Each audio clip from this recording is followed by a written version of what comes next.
Wealthy Banda Academy introducing Bonds 101.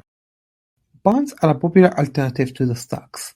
Investors love them because they are safer, provide a constant income, aka passive income, and they can easily being sold back in the stock market. Yet bonds is still a very confusing concept to many investors. So what exactly is a bond? Well, it's a financial tool where investors get to lend either business or a government money to finance a business operation.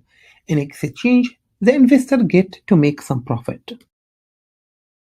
So let's take an example. A coffee company want to go ahead and launch a brand new coffee machine.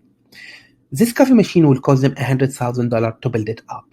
So instead of going to the bank and borrow the money with a high interest rate, they choose to issue their own bond. So they will go ahead and say, we're going to sell 1,000 bond. Every bond will be for the price of $100. Now, the $100 is also called a face value. And we will return this money to people who will buy these bonds within 5 years. Now, this 5 years is called maturity, which is technically the duration the business needs the money for. And as a reward for anybody who will go ahead and help us and buy these bonds, we will give you a reward or interest or what we call a coupon value of 7%. Now, this 7% is technically the amount of money you will be paid every year just for holding on these bonds. So if an investor purchases one bond of the coffee company, he will start receiving $7 every year all the way to your number 5, where he also get his $100 back. There are 3 types of bonds: government bonds, corporate bonds, and small business bonds.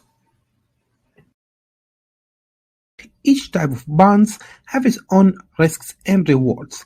Usually government bonds considered the safest option, and it offered usually the least amount of return.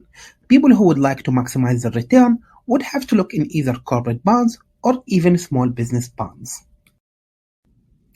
Government and corporate bonds are usually rated by independent credit agencies.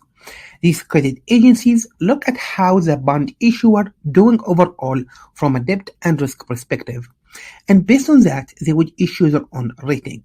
These ratings are a great indicator whether you should buy or not a specific bond.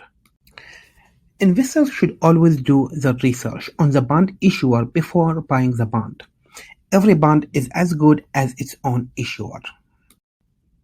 Small business bonds are relatively new. They are not publicly traded, and usually they contain the highest level of risk. Investors should be extra cautious when considering investing in small business bonds. Thank you for watching. Please don't forget to like this video, subscribe, and turn on the notification button to receive future videos from Wealthy Banda Academy.